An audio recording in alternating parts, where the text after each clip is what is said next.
Hello student, आपका हमारे YouTube channel पर स्वागत है। दोस्तों, आज हम आरपीएससी फर्स्ट ग्रेड का जो सेकंड पेपर है हिस्ट्री वाला और पीजीटी हिस्ट्री के लिए भारत के इतिहास में एक टॉपिक है 1858 के बाद भारत में संवैधानिक विकास।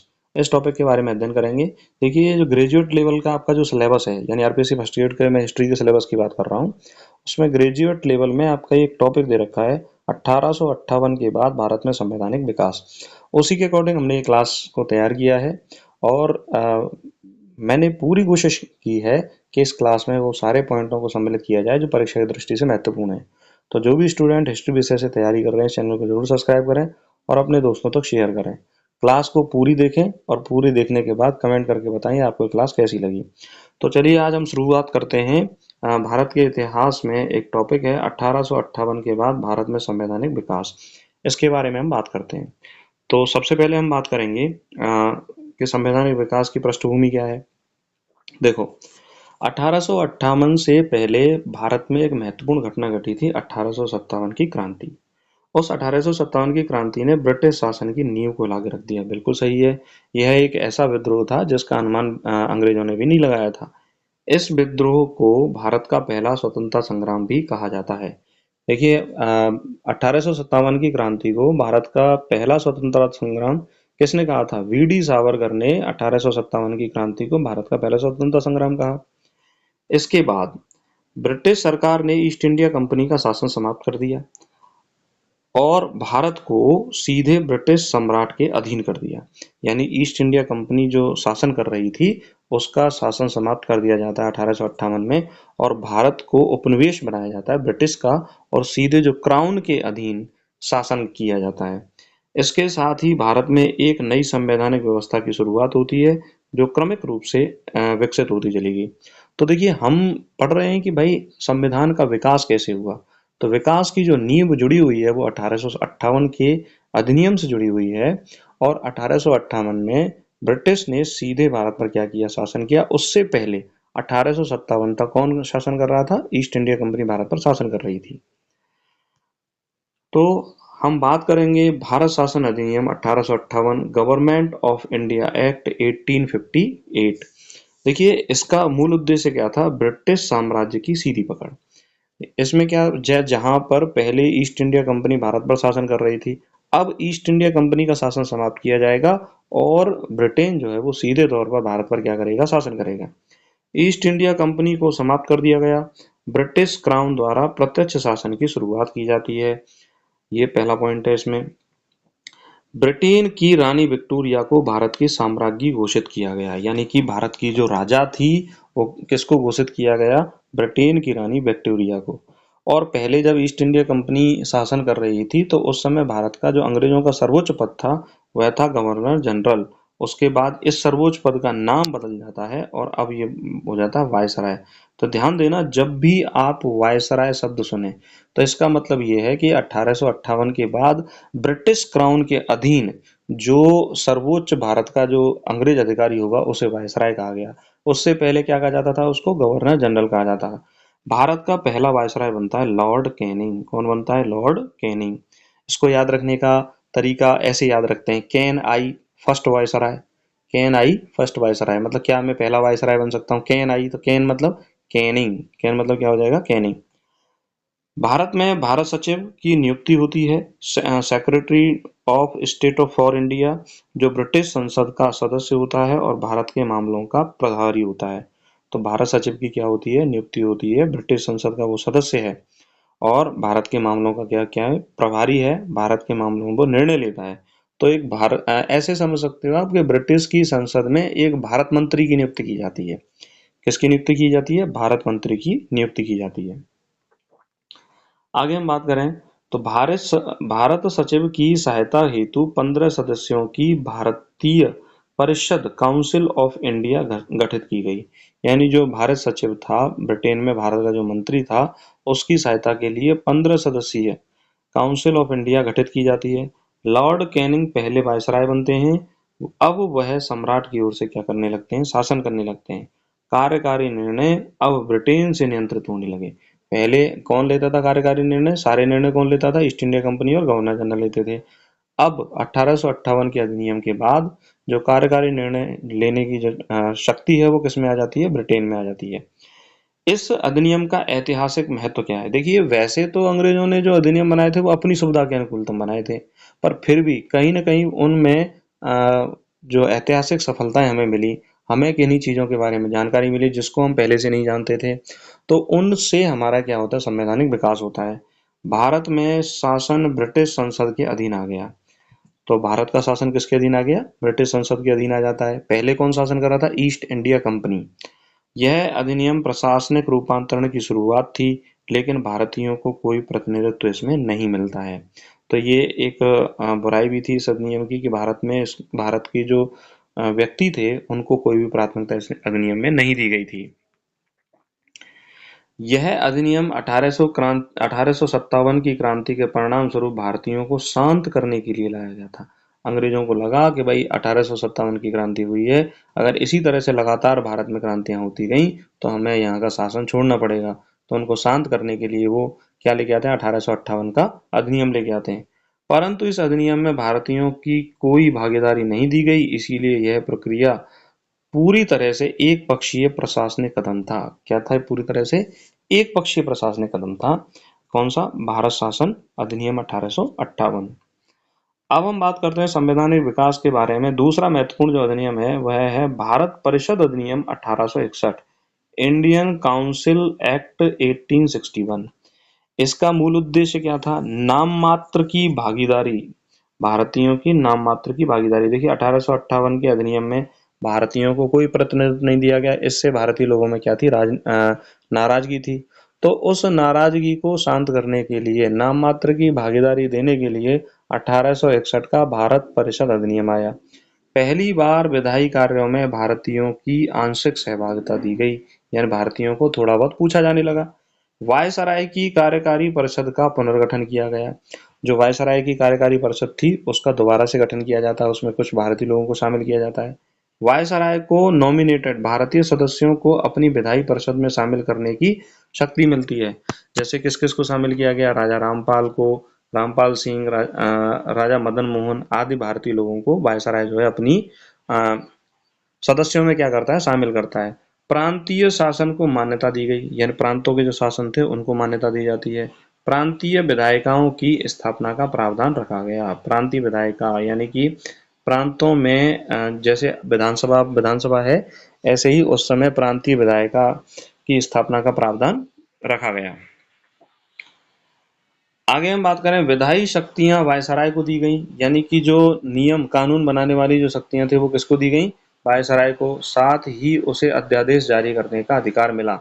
नियम कानून बनाने का जो है अधिकार मिलता है। यह अधिनियम ब्रिटिश शांति नीति का प्रतीक था, यानी ब्रिटिश लोगों ने, अंग्रेजों ने यह अधिनियम लाकर यह दिखाया कि भाई हम भारत में शांति की स्थापना करना चाहते हैं। भारतीय केवल सामान्य परामर्शदाता की भूमिका में रहे, ना कि निर्णायक। यानी इस अधिनियम में भारतीयों को थोड़ा बहुत शासन में शामिल तो किया जाता है, लेकिन उनसे परामर्श लिया जाता है, उनकी बात को निर्णायक रूप से माना नहीं जाता। तो अभी भी अंग्रेज जो है वो एक चाल के द्वारा भारतीयों के प्रतिनिधित्व को क्या करते हैं? दूर रखते हैं। अच्छा, इस अधिनियम का संवैधानिक विकास में क्या महत्व है? भारतीयों की नाम मात्र की भागीदारी शुरू हुई और प्रांतीय प्रशासन का विकास हुआ। 1861 के अधिनियम का यह महत्वपूर्ण क्या थी? महत्व है कि भारतीयों की भागीदारी शुरू होती है और प्रांतीय प्रशासन का क्या होता है? विकास होता है। नेक्स्ट हम बात करते हैं भारत परिषद अधिनियम 1892 में, इंडियन काउंसिल एक्ट 1892। इसका मूल उद्देश्य क्या था? विधायकों की भूमिका में वृद्धि, यानी जो विधायिका के जो सदस्य थे उनको विधायक बोला गया, उनकी भूमिका में वृद्धि इसका मूल उद्देश्य था। केंद्रीय और प्रांतीय विधान परिषदों के सदस्यों की संख्या में वृद्धि की गई। पहले जहां पर नाम मात्र के भारतीयों को शामिल किया गया, अब थोड़ी सी संख्या क्या है? बढ़ा दी गई 1892 में आके। और सदस्यों को बजट पर चर्चा का अधिकार दिया गया, लेकिन मतदान का अधिकार नहीं था। ये मोस्ट इम्पोर्टेंट है, ये फैक्ट पूछा जाता है एग्जाम में कि बोलने का तो अधिकार था बजट पर, लेकिन मतदान का अधिकार नहीं था। तो कहीं ना कहीं अभी भी हमें क्या कर दिया गया? ब्रेक लगाकर रोक दिया गया आगे बढ़ने से। अप्रत्यक्ष चुनाव की प्रणाली, इलेक्टोरल प्रोसेस की शुरुआत की गई, लेकिन चुनाव शब्द का प्रयोग नहीं हुआ। चुनाव शब्द का प्रयोग इसमें नहीं किया जाता है। भारतीय राष्ट्रीय कांग्रेस की मांगों को ध्यान में रखा गया, क्योंकि 1885 में भारतीय राष्ट्रीय कांग्रेस की स्थापना हो जाती है, तो वो अंग्रेजों से धीरे धीरे अपनी कुछ मांगे रखते हैं, तो उसका उन मांगों को 1892 के अधिनियम में कुछ मांगों को माना गया, सभी मांगों को नहीं माना गया। आगे हम बात करें, अप्रत्यक्ष चुनाव की शुरुआत हुई, हालांकि इसे चयन कहा गया। चुनाव शब्द का इस्तेमाल नहीं हुआ, नॉमिनेशन कहा गया। प्रश्न पूछने की सीमित अनुमति थी। यह कांग्रेस की प्रारंभिक मांगों की प्रक्रिया थी। असली शक्ति अभी भी ब्रिटिश अधिकारियों के पास बनी रही। और भारतीय संविधान के विकास में इस अधिनियम का क्या महत्व है? भारतीयों की सहभागिता का दायरा बढ़ा, लेकिन वास्तविक अधिकार अभी भी भारतीय लोगों को नहीं दिए गए। उसके बाद आता है भारत परिषद अधिनियम 1909, जिसे मार्ले मिंटो सुधार के नाम से जाना जाता है। और इसमें अंग्रेजों ने सुधार करने की बजाय फूट डालो राज करो की नीति का क्या कर दिया, एप्लीकेबल कर दिया, फूट डाल दी। संप्रदायवाद की नींव रख दी, यानी कि हिंदू मुस्लिम में क्या कर दी, फूट डाल दी, हिंदू मुस्लिम की एकता को तोड़ दिया। केंद्रीय विधान परिषद में 60 सदस्य और प्रांतीय परिषदों में भी सदस्यों की वृद्धि की जाती है। पहली बार मुस्लिमों को पृथक निर्वाचक मंडल, सेपरेट इलेक्टोरेट की सुविधा दी गई। परिषदों को प्रश्न पूछने, प्रस्ताव लाने की सीमित अनुमति दी गई, यानी कुछ बातों पे प्रश्न पूछ सकते हो, कुछ बातों पे प्रश्न ला सकते थे भारतीय लोग। भारतीयों को कार्यकारी परिषद में नामित किया गया, जैसे सैयद हुसैन को केंद्रीय कार्यकारी परिषद में नामित किए गए, तो ये पहले भारतीय थे। तो अंग्रेजों की केंद्रीय कार्यकारी परिषद में शामिल प्रथम भारतीय कौन थे? सैयद हुसैन थे। इसमें पृथक निर्वाचक मंडल मतलब कि भाई मुस्लिमों के लिए अलग निर्वाचन और हिंदुओं के लिए अलग निर्वाचन, सिखों के लिए अलग निर्वाचन। तो फूट डालो राज करो की नीति क्या है, इसमें अनुसरित की जाती है। और 1919 के अधिनियम को मार्ले मिंटो सुधार के नाम से जाना जाता है। ये एग्जाम की दृष्टि से बहुत इंपॉर्टेंट है, परीक्षा की दृष्टि से ये परीक्षा में पूछा जाता है। आगे हम बात करें, इस अधिनियम में कुछ नवाचार थे।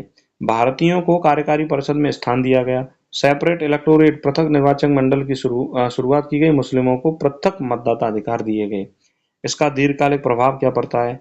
इस अधिनियम ने धार्मिक आधार पर राजनीति की नींव रखी। हिंदू और मुस्लिमों को क्या कर दिया, अलग कर दिया। और ब्रिटिशों की फूट डालो राज करो की नीति का क्या एक नमूना प्रस्तुत किया 1909 के अधिनियम में। इस अधिनियम का महत्व क्या है? देखिए, इस अधिनियम का महत्व यह सांप्रदायिक राजनीति की शुरुआत थी और कांग्रेस ने इसे अस्वीकार किया, क्योंकि इससे हिंदू मुस्लिम एकता में क्या बड़ी दरार पड़ जाती है, क्योंकि हिंदू मुस्लिम जो है वो विरोधी भावनाओं में बट जाते हैं। आगे हम बात करें, अगला जो अधिनियम आता है, भारत सरकार अधिनियम 1919, गवर्नमेंट ऑफ इंडिया एक्ट 1990, इसे मॉन्टेग्यू चेम्सफोर्ड सुधार के नाम से जाना जाता है। तो ये क्वेश्चन ही पूछा जाता है कि मॉन्टेग्यू चेम्सफोर्ड सुधार के नाम से किसे जाना जाता है।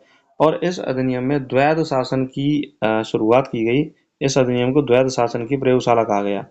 इस अधिनियम के बारे में बात करें तो 1917 में मॉन्टेग्यू जो है वो घोषणा करते हैं कि भारत में क्रमिक रूप से उत्तरदायी शासन की स्थापना की जाएगी, यानी कि भारतीय लोग जो स्वराज की मांग कर रहे थे, फिर बाद में स्वतंत्रता की मांग करने लग जाते हैं, तो भारत में क्रमिक रूप से उत्तरदायी शासन की क्या की जाएगी, स्थापना की जाएगी।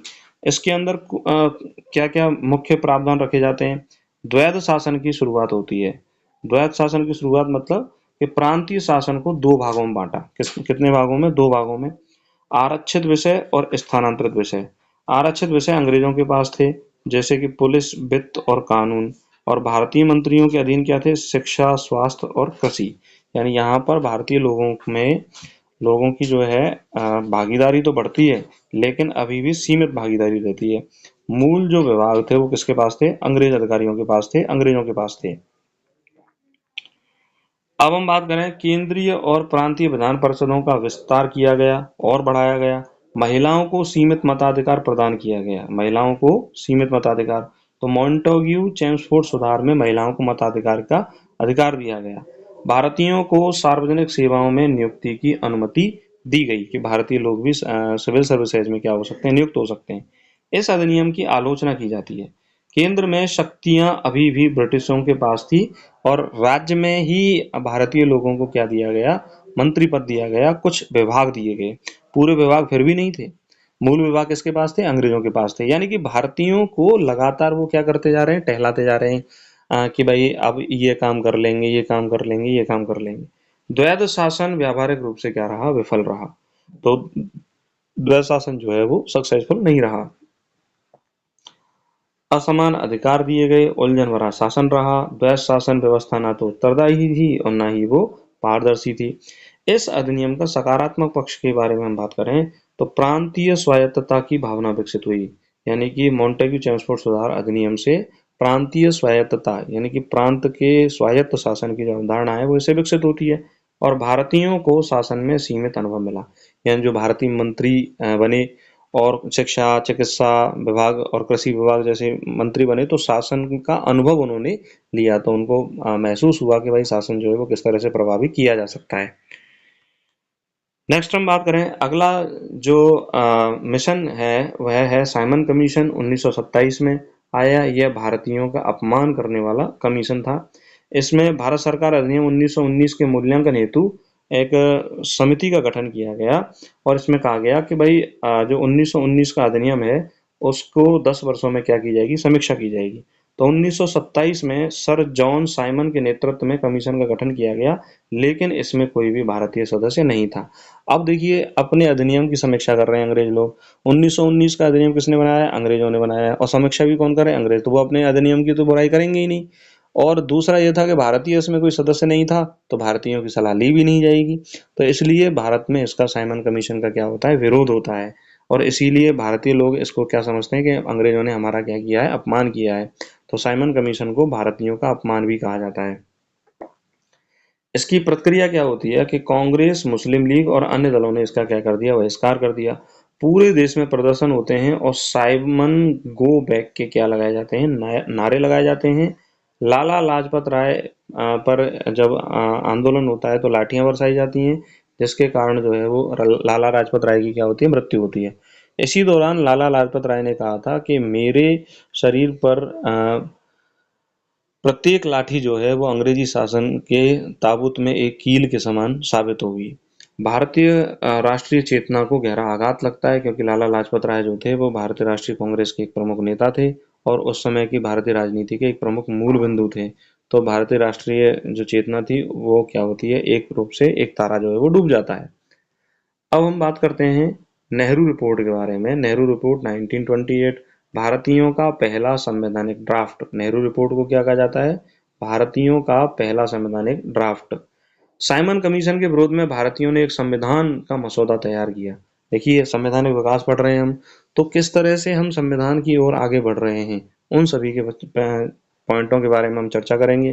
तो साइमन कमीशन का विरोध होता है और भारतीय लोग निर्णय करते हैं कि हम स्वयं का अपना एक संविधान निर्मित करेंगे। इसके प्रमुख लेखक कौन थे? मोतीलाल नेहरू। तो इसीलिए इसको क्या कहा जाता है, नेहरू रिपोर्ट कहा जाता है। कब आई थी? 1928 में। भारतीयों के लिए डोमिनियन स्टेट, मौलिक अधिकार, संयुक्त निर्वाचक मंडल की मांग की जाती है इसमें। मुस्लिम लीग ने असहमति जताई और जिन्ना ने 14 सूत्रीय मांगे प्रस्तुत की। इसके विरोध में जिन्ना ने क्या की, 14 सूत्रीय मांगे अपनी प्रस्तुत की। अब देखिए, इसमें क्या प्रस्ताव थे? भारत को डोमिनियन स्टेट का दर्जा मिले और संयुक्त निर्वाचक मंडल की मांग की गई। मौलिक अधिकारों की स्वीकार किया गया कि भाई मूल अधिकार जो है भारतीय लोगों को प्राप्त होने चाहिए। असहमति होती है, जिन्ना 14 सूत्रीय मांग प्रस्तुत करता है और सांप्रदायिक विभाजन की मांगे क्या हो जाती है, तेज हो जाती हैं। यहाँ पर हिंदू और जो मुस्लिम है वो एक दूसरे की विरोधी भावनाओं में क्या होते हैं, बट जाते हैं। अब हम बात करते हैं गोलमेज सम्मेलन की। किसके बारे में बात करते हैं? गोलमेज राउंड टेबल कॉन्फ्रेंस के बारे में बात करते हैं। देखिए, अंग्रेजों के समय 3 गोलमेज सम्मेलन होते हैं, 1930 में, 1931 में, 1932 में। पहला तो कब होता है? 1930 में। दूसरा कब होता है? 1931 में। और तीसरा कब होता है? 1932 में। प्रथम गोलमेज सम्मेलन में कांग्रेस ने भाग नहीं लिया और कोई निर्णायक निष्कर्ष इसका नहीं निकला। 1931 में गांधी इरविन समझौते के बाद गांधी जी इसमें शामिल होते हैं, लेकिन यह भी क्या होता है, गोलमेज सम्मेलन जो है वो विफल हो जाता है। और 1932 में कांग्रेस ने इसमें भाग नहीं लिया और मुसलमानों और दलितों का मुद्दा जो है इसमें प्रमुख रहता है। मोस्ट इंपोर्टेंट है, डॉक्टर भीमराव अंबेडकर ने तीनों गोलमेज सम्मेलनों में भाग लिया था। डॉक्टर भीमराव अंबेडकर ने तीनों गोलमेज सम्मेलनों में क्या लिया था, भाग लिया था। अगले पॉइंट के बारे में बात करें, भारत सरकार अधिनियम 1935। ध्यान दीजिए, हमारा जो संविधान है उसका लगभग बहुत ज्यादा भाग जो है वो इसी अधिनियम पर आधारित है। भारत सरकार अधिनियम 1935 यह संविधान की नींव का अधिनियम था। Government of India act 1935। इसमें भारतीय संघ की स्थापना की गई। यानी भारतीय संघ की स्थापना का योजना तो बनाई गई, लेकिन उसको पूरा नहीं किया गया। द्वैध शासन को समाप्त कर दिया गया, प्रांतों को स्वायत्तता प्रदान की गई। वही प्रांतों का जो शासन है वो अपने अकॉर्डिंग रहेगा। ऐसा नहीं रहेगा कि भाई कुछ जो विभाग है वो अंग्रेजों के पास रहेंगे, कुछ भारतीयों के पास रहेंगे। संविधान सभा की कोई व्यवस्था इसमें नहीं थी, संविधान सभा का गठन नहीं किया गया। द्विसदनीय विधानमंडल और भारतीयों को मताधिकार देने की बात की गई। और इसी अधिनियम के तहत संघीय न्यायालय की स्थापना हुई 1937 में। सुप्रीम कोर्ट की स्थापना कब होती है? भारत सरकार अधिनियम 1935 के तहत 1937 में सुप्रीम कोर्ट की स्थापना की जाती है। इस अधिनियम की आलोचना होती है। भारतीयों को पूर्ण उत्तरदायी शासन, यानी अब जो भारतीय थे वह स्वराज की मांग नहीं करते हैं, वो कहते हैं कि हमें पूर्ण स्वतंत्रता होनी चाहिए, तो उसमें भारतीय लोगों को पूर्ण उत्तरदायी शासन नहीं मिलता है। संवैधानिक सभा की मांग को नजरअंदाज किया जाता है। भारतीय लोग चाहते थे कि भाई भारत का संविधान जो है वो भारत के अकॉर्डिंग होना चाहिए, संविधान सभा का गठन किया जाना चाहिए, तो अंग्रेज इस बात को स्वीकार नहीं करते। फिर भी इसका अपना एक महत्व है संविधान के विकास में। यह भारत के संविधान का आधार बना। मैं आपको बता रहा था कि जो वर्तमान भारतीय संविधान है उसके मैक्सिमम भाग, अधिकतम भाग जो है वो इसी अधिनियम से लिया गया है। इसमें कई ऐसी व्यवस्थाएं थीं जो भारत के संविधान में अपनाई गईं। यह अधिनियम भारतीय संविधान का ढांचा बना। केंद्र राज्य संबंध, सेवा प्रणाली, न्यायपालिका इसी पर आधारित है, इसी अधिनियम पर क्या है? आधारित है। तो कहीं ना कहीं हमने इस अधिनियम को बहुत ज्यादा क्या किया? कॉपी किया। फिर उसके बाद आता है कैबिनेट मिशन योजना 1946 में। इसको संविधान सभा का जन्म कहा जाता है। यानी कैबिनेट मिशन को क्या कहा जाता है? संविधान सभा का जन्म होता है इससे। इसका उद्देश्य था भारत की एकता को बनाए रखना और संविधान सभा का गठन करना। कैबिनेट मिशन का उद्देश्य क्या था? भारतीय एकता को बनाए रखना और संविधान सभा का क्या करना? गठन करना। इसकी सफलता क्या है? संविधान सभा का गठन हुआ और भारतीयों को संविधान निर्माण का क्या मिला? अधिकार मिला। क्योंकि भारतीय लोग यही तो चाहते थे कि भाई हम अपने देश का संविधान का निर्माण स्वयं करें। नेक्स्ट हम बात करें तो भारतीय स्वतंत्रता अधिनियम 1947 आता है। संवैधानिक यात्रा का अंतिम पड़ाव, संविधान का जो भारत 1947 का भारत क्या हो जाता है? आजाद हो जाता है और उसके बाद हमारे संविधान का क्या होता है? निर्माण होता है। Indian independence act 1947। इसके प्रमुख प्रावधान क्या थे? ब्रिटिश संसद ने भारत को स्वतंत्र राष्ट्र घोषित कर दिया। यानी ब्रिटेन जो है वो भारत को क्या घोषित कर देता है कि भारत एक स्वतंत्र राष्ट्र है। भारत और पाकिस्तान दो डोमिनियन स्वतंत्र राष्ट्र बन जाते हैं। 14 अगस्त को पाकिस्तान बनता है और 15 अगस्त को भारत बनता है। भारत की संविधान सभा को पूर्ण विधायी अधिकार मिल जाते हैं, यानी उसको संप्रभु घोषित किया जाता है, वह अपने बारे में स्वयं निर्णय ले सकता है। 15 अगस्त 1947 को भारत क्या हो जाता है? आजाद हो जाता है। इस अधिनियम के और क्या प्रावधान थे? भारत और पाकिस्तान को स्वतंत्र डोमिनियन राष्ट्र घोषित किया गया। संविधान सभा को पूर्ण विधायी अधिकार दिए गए। ब्रिटिश संसद की संपूर्ण संप्रभुता क्या कर दी जाती है? समाप्त कर दी जाती है और भारत को स्वयं संप्रभु राष्ट्र घोषित किया जाता है। इसका अर्थ यह है कि भारत अपने भविष्य के बारे में निर्णय स्वयं ले सकता है। अब उसे किसी देश पर निर्भर रहने की आवश्यकता नहीं है। इसका ऐतिहासिक महत्व क्या है? 15 अगस्त 1947 को भारत ने संवैधानिक स्वतंत्रता क्या की? प्राप्त की। भारत अब अपने संविधान का निर्माण करने के लिए पूर्णतः क्या हो गया? स्वतंत्र हो गया। अब भारतीय संविधान का क्या होगा? निर्माण होगा। चलिए निष्कर्ष के रूप में बात करते हैं तो 1858 से 1947 तक भारत में जो संवैधानिक सुधार हुए वे मुख्यतः ब्रिटिश हितों की पूर्ति करने के लिए थे। लेकिन इन्हीं सुधारों के माध्यम से भारतीयों को राजनीतिक चेतना और प्रतिनिधित्व की मांग और स्वशासन की समझ मिली। यानी पहले भारतीय लोग स्वतंत्रता और स्वशासन के बारे में इतनी समझ नहीं रखते थे। कांग्रेस की स्थापना ने राष्ट्रीय भावना को बल मिला, राष्ट्रवाद को बल मिला और जो संवैधानिक सुधार व्यवस्थाएं थी, ब्रिटिश के जो अधिनियम थे, इनसे हमें राजनीति के बारे में, प्रतिनिधित्व के बारे में, स्वशासन के बारे में समझ मिलती है। इन सुधारों ने स्वतंत्रता संग्राम को वैचारिक, राजनीतिक और संवैधानिक आधार दिया और अंत में भारत पूर्ण रूप से क्या हो जाता है? स्वतंत्र हो जाता है। और स्वतंत्र होने के बाद भारत जो है वह अपना शासन क्या करता है? स्वयं करता है और अपने संविधान का निर्माण भी स्वयं करता है। तो इस तरह से दोस्तों हमने इस चैप्टर को समझा। आशा करता हूँ कि आपको चैप्टर समझ में आया होगा। आपकी यदि कोई क्वेरी है तो कमेंट करके हमें जरूर पूछें और कमेंट करके बताएं आपको ये चैप्टर कैसा लगा। देखिए इन क्लासेस से फायदा आपको क्या रहेगा? जो भी स्टूडेंट फर्स्ट ग्रेड की तैयारी कर रहे हैं और फास्टली यदि किसी टॉपिक का आप रिवीजन करना चाहते हो तो ये क्लासेज आपके लिए बहुत महत्वपूर्ण है। एक सेंट्रल आइडिया, एक सोच जो है चैप्टर से संबंधित वो विकसित होगी और आपके लिए आने वाली जो परीक्षा है उसमें बहुत लाभ होगा। तो इसीलिए परीक्षा में जाने से पहले इन सभी क्लासेस को आप जरूर देखना। और भी क्लासेस हमने ले रखी हैं, पीजी लेवल की, यूजी लेवल की, सीनियर सेकेंडरी लेवल की, जो आपका सिलेबस है उसी के अकॉर्डिंग क्लासेज है। तो जो भी स्टूडेंट इस चैनल पर नए, इस चैनल को जरूर सब्सक्राइब करें और यूपीएससी, आरपीएससी की तैयारी करने वाले जो स्टूडेंट हैं वो भी इस क्लास को देख सकते हैं। सभी के लिए क्लासेज ये लाभदायक है। अपनी तैयारी को स्ट्रॉन्ग करते रहिए। नमस्कार, धन्यवाद।